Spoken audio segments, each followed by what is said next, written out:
Hello, everyone. My name is Seth Villegas. I'm a lecturer here at CDS, and today I'm pleased to welcome in Geoff Lowney from Intel. Geoff Lowney is an Intel Senior Fellow in the Data Center and AI group and serves as the technical leader for developer software engineering. He directs the development of compilers, runtime systems, and programming tools for Intel platforms. He was appointed an Intel Fellow in 2001 for his leadership in compiler and architecture advanced development, then elevated to Senior Fellow in 2015. He has a bachelor's degree in mathematics from Yale University, a master's degree and PhD in computer science also from Yale, and he's been granted over 20 patents in computer architecture and compiler technology with additional patents pending. So it's great to have you here, Geoff. My very first question for you, Geoff, is that I know that you've had a long career kind of working on different parts of computer engineering and design.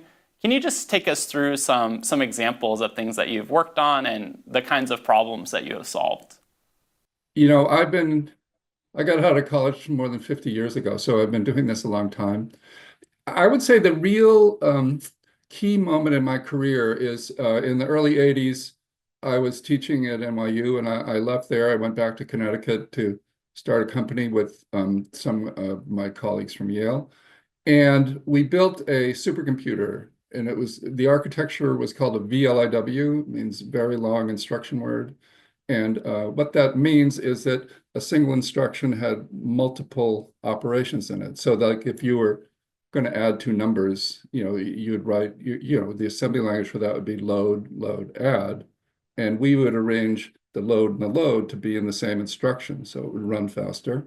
And then because this was so early in the technology, the hardware couldn't do too much to help. So we also, in the software, had to make sure that the add, which followed the load, was delayed long enough for the data to get back from memory. So this is like scoreboarding. Now, in a modern microprocessor, that's all done on the hardware, but 40 years ago, this was sort of newish, and we did part in the hardware, part in the software. So the company was technically very successful, but we were building a refrigerator-sized computer in the same decade that the IBM PC came out. So, at the end of 10 years, you could get a chip this big that was as fast as this giant thing. So we built it in the wrong technology. But it taught me the key things of how to get a program to run fast on a computer, how the instructions needed to be arranged to make a computer run fast. And I've taken that knowledge throughout my whole career. And as I said, most of that's now done in the hardware. If you're running on a microprocessor, it's predicting all the branches and looking ahead of where you're going to go and pulling instructions up and doing them in parallel. That all happens under the hood. But sort of ironically, just this past year, as you all know, and whatever you're studying, AI is like the hottest thing. And AI is largely done on GPUs. And it's mostly just matrix multiplication. And because of that, we're trying to take all of the extra transistors out of the GPU to just focus on doing the arithmetic operations. So they've removed a lot of the stuff that's in a microprocessor that schedules the instructions and all that. We have to do that in software now. And I've just been debugging the same thing that I was debugging 40 years ago, but just in a new area. So that's sort of been my focus, actually, of how you take a program and compile it, or how you map it well to the hardware of the day. And I've worked on this VLAW, then on microprocessors, and then on multi-core microprocessors, where that's a modern microprocessor, has your laptop probably has 8 cores or 4 cores, and then how do you control those, how you do those in parallel. And then for the past 10 years, looking at accelerators, meaning we've run out of things to make a single computer or even a multi-core computer faster, and we've added special purpose hardware to do stuff. And how you program that has sort of been the other major thing that I've been focused on. And so my major accomplishment of the past 5 years, 6 years is Intel built this supercomputer at the Argonne National Labs. It's the second fastest computer in the world. It has like, I think, 20,000 CPU sockets, and each of those sockets has 6 GPUs on it. So there's like almost 100,000 GPUs, and it runs at a exa flop. If exa is like 10 to the 18th, and it just went public this week, and this, or maybe last week. The scientists are finally using it. So very, very, very exciting for me. Okay, so I have to ask, what can you actually use a supercomputer like that to do? Like, what's the purpose of building such a big machine? Well, I mean, most science today is done in simulation, right? And the simulations are, they're actually doing very similar computations on many, many, many, many things. And so, they're doing literally a million multiply adds per cycle forever, and they're combining the results, and that's how they're doing something about, I'm not a scientist, gravity. It's how they design drugs, how proteins fold, and then how they interlock, how the molecules interlock. All of this is done, virtually. And then, for the gravity or the astrophysicists, that's probably all they can do. But then the drug companies actually do make a drug in the end.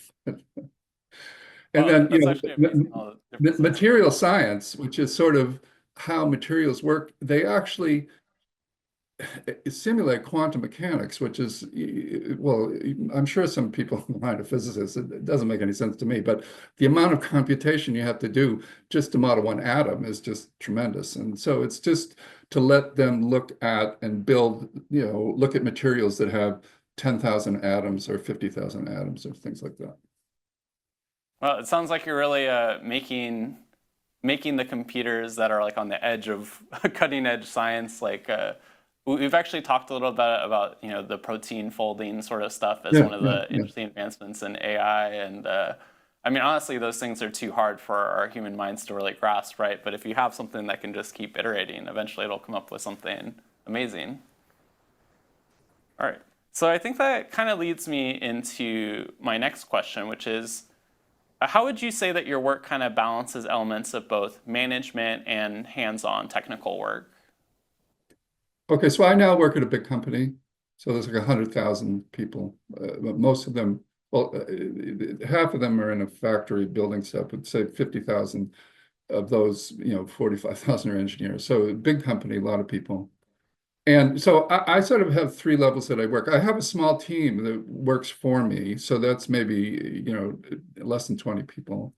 And then I'm in a division that makes all the compilers and tools that you use on Intel hardware. That has about 1,000 people. And then I'm in another group, this data center group that I don't know, has 20,000, and then the whole thing.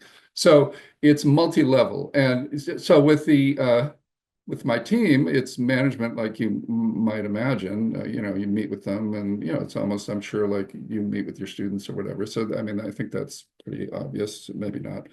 For this middle level of the compiler team, which is this bigger 1,000-person group, I'm not the manager there. I'm one of the technical leaders, so I'm sort of the top dog in the technical hierarchy in that group.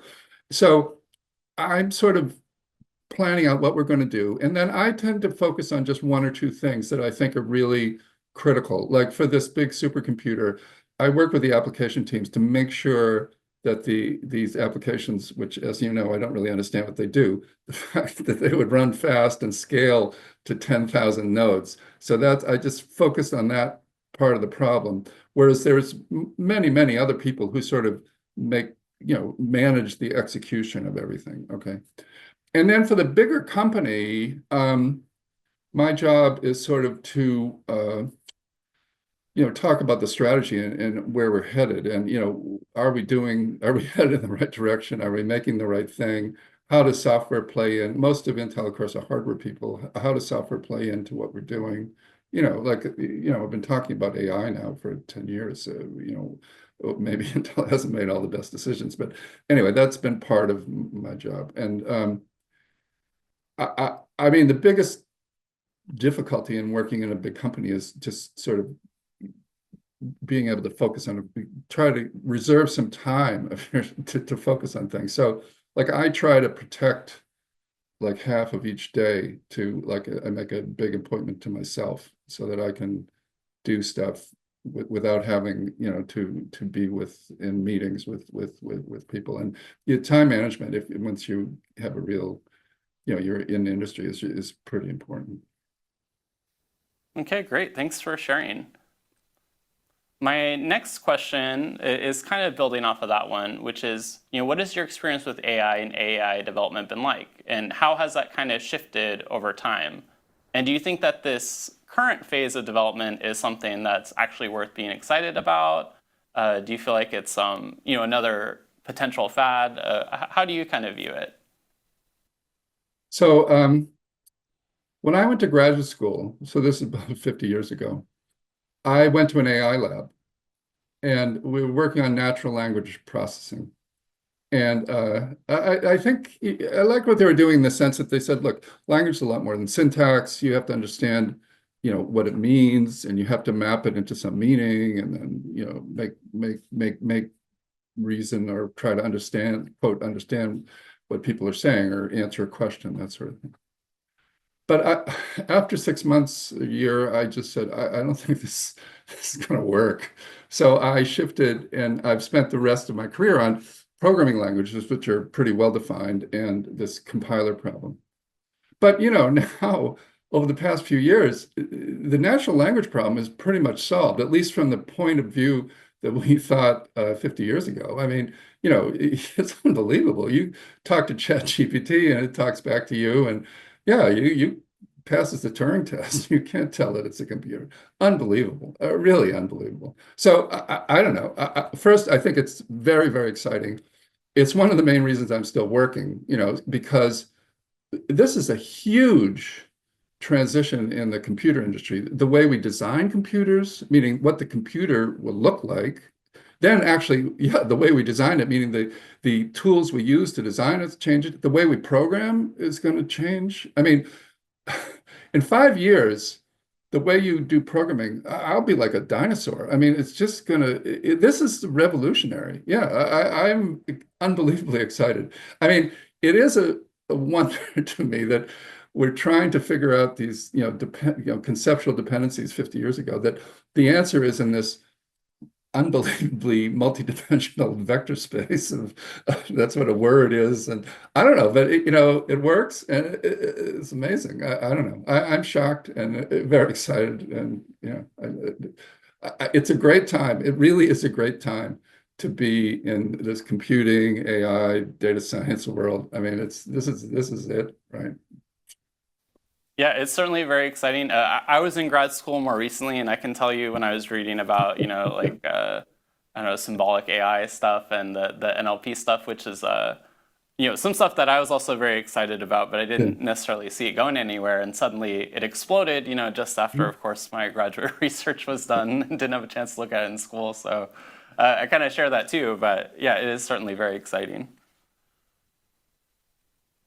So I know that you've been working on this thing called data parallelism, and I'd love to know a little bit more about what you can say about it, what IBM is doing, and how it's kind of connected to this data and AI stuff.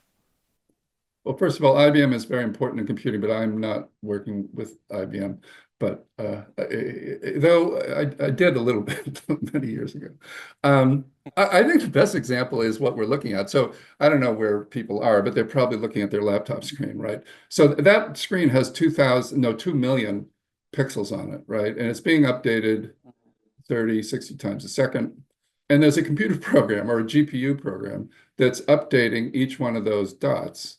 And what it is, it's basically the same program doing different data, right? And dumping it on your screen. And the way you think about writing a GPU program is you write, for one pixel or one thread or one thing, and then just replicate it across lots of data. And if as we say, AI is basically matrix multiplication, and if you're doing multiplying two matrices, A times B equals C, each element of C is just a dot product of the row and a column. Dot product is an operation, you do it across these gigantic matrices. That's data parallelism, right? You write this simple thing and just spread it out.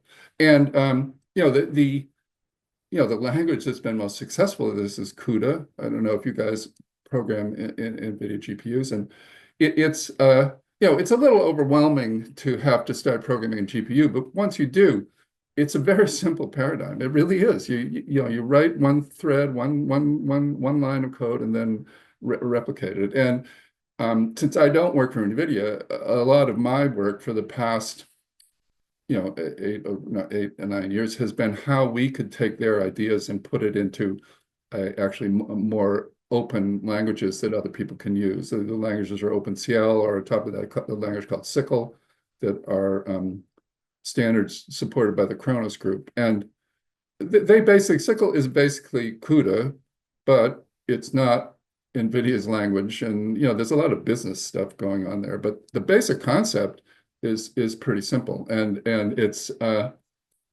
mean, that's what's kind of nice about it, that these really complicated seeming programs, the basic way you write them is pretty simple. What you have to do to get them to run at super high performance is not simple, but the basic, way to sketch the algorithm is pretty simple. I mean, when you talk about the matrix multiplication like that and the dot product, of course, you make it sound so simple, but of course it's so hard for us to imagine how to do lots of that stuff, right? And so actually get the computers to run that efficiently. If I think back to when I actually had to do matrices by hand, it of course causes me pain, right? To remember those times. So what does it mean to actually be programming in those things? Is that just something on the back end, or is that something you need to do up front in the language? You have to do it in the language. I mean, I think that if you're programming at the CUDA level, you're really sort of thinking about this is what the hardware can do, and you have to keep that in mind. And particularly, in these modern AI systems, they're really focused on performance, and it's very easy to run, even though you're running incredibly fast, to run twice as slow as you should. So that's really their focus. And what's good and what's bad is everyone's decided that these GPUs are, they do graphics, but they're really changing them to do AI. So they're adding these big functional units, these systolic arrays that just do matrix multiplication, and they're adding these other big units that just do data movement.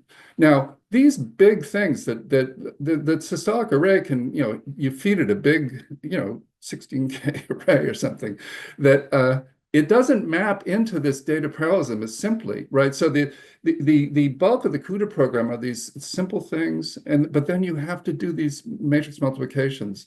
Okay, you say abstract and put them in a library. But to get high performance when you're translating a neural net, you've got the matrix multiplication, then you have these activation functions. You have to merge those in. So you have to take a traditional CUDA-like program and merge it into this specialized matrix multiply unit. And that is where the programming gets really hard now. And that's where, but that's where the last, actually factor 2, a huge factor 3 in performance comes. And so it's both conceptually kind of easy, and they're making the hardware to do it, but to actually be the so-called ninja programmer who can really make the machine hum, there aren't too many people like that. Okay. So I saw a video that you did for Intel, a bit of an interview, and you mentioned that a lot of the features that you're actually working on and you're talking about with this data parallelism thing might take 5 to 10 years to really appear in a language. And so can you just kind of explain how this sort of development cycle in which features are sort of developed, how those eventually make it to a programming language that a lot of people use, like C++, and kind of how the industry sort of adopts and adapts to new developments? Okay. Well, I mean, the difficult thing about programming languages is that people use them. And once they use them, they've got the code there, they don't want to touch it again, and their brain has sort of learned how to do something. So anything that is involved deeply into what humans do takes a while to evolve. And in order to I mean, this is well, it's happened over the past 50 years, but standardization is really important so that you don't have to redo your stuff whenever you move to a new computer or whatever. I mean, so like the first language to be quote standardized was Fortran, which it was first standardized in 1968, I think. So once you have a standard, then people can count on that. Okay. So standards are good for moving things back and forth. However, particularly in the computer industry, people are competing. So they like to add something extra that's not in the standard. But then maybe that becomes more popular and you want to standardize it. And so there's both a commercial and political aspect in getting things into a standard. And because sometimes people don't actually want it. So like NVIDIA does not want CUDA to be in a public standard. They do not want CUDA programs to run on anything other than their hardware. So it is a language. It's pretty well defined by NVIDIA, but it's not in the quote standard C++, ISO standard, and they don't want it to be. But the concepts that they have will eventually get there, because if this becomes the way everyone wants to program, it will migrate, and NVIDIA won't do it themselves, but other people will do it. So there's just this tension of who wants it there. And then the other thing is, particularly a language like C++, which is now used in so many different domains, like, your Raspberry Pi you can use it there, or, you can use it on a supercomputer. Each of those groups, they want different things, and they actually don't want you messing up their part of the language. They could care less about data parallelism. So it's sort of a give and take of getting things in. So it's more of a human political process. It takes a long time. And then you got to get people to use it. You got to get different people to put it in their compiler. And for a long time, Microsoft didn't really support standard C++, and it was a real battle to get the language used in a standard way. They eventually came around, but they were so powerful at that time that they could say, no, well, we're going to do it a little different. What can you do? Okay. All right, so for our students, how do you think that they should approach, cutting edge developments, such as some of the things we've been talking about here? Should they kind of wait for it to become an industry standard? Should they try to stay ahead of the curve and experiment? How do you personally kind of deal with things like this? Well, if you want to have a technical career, you have to have a real expertise in something. So you have to have some area that you really know well. But computing is so broad, it's impossible to know everything. So you got to pick your area, right? So in that area, and it could be narrow, you got to know what's going on, right? And you got to be on top of it, and you got to keep forward. But yeah, as things change, and so for personally, I've had to spend a lot of time the last 10 years learning the math behind AI. So I studied math at Yale, but it was a long time ago. And well, you guys, you're all studying it, right? So the probability, Bayesian statistical, it really. But I realized that, look, this is going to be really, really big. I have to understand this. But I don't do that for everything that comes along, right? I couldn't possibly. I mean, because it's hard enough for me to, as I say, I'm sort of thinking about how you generate code for these machines just to learn the new machine, like to move from thinking about CPUs to GPUs was a big effort. But, that's sort of mainline in my job. Okay, do that. But there are other things you just have, if you want to, that pull in, that you just have to know. But, there are other things I'm not really expert at all. So in my career, the internet went literally from zero to what it is today. I'm not really, I mean, of course I know how to do a web search or whatever, but I'm not someone who you would go to program, a web service or something like that. It's just not something I know about, and I really haven't, So, I mean, that's you got to pick something. I really do think you have to be deep in some area, and then, the other, you have to play it by ear and see what you think. Geoff, I'd love to ask you about your experience with GitHub Copilot. I mean, that's something that our students are working with, and honestly, our residential students too go into internships where they're suddenly being given this tool when they're like very junior developers and things like that. So tell me, what has your experience been like with it? So I've started using it over the past year, and actually working at bringing it more into Intel. And a lot of the issues were IP issues of how, we had to make deals with Microsoft and stuff, whatever. And but ignoring that, which I don't think you have at BU, is just within a year, it's gotten unbelievably better. So you type, like, so if you use VS Code, you can have a little window talking to this thing.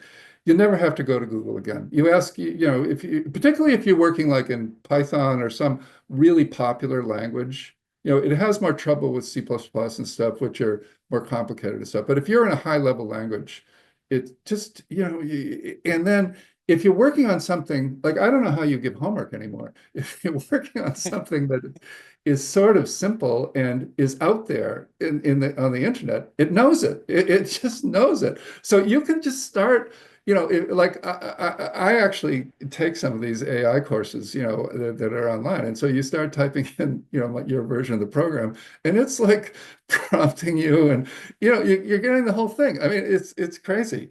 Now, I have to say, though, if you're doing something a little bit subtle, it will make mistakes. So you can't just trust it. So that is sort of where,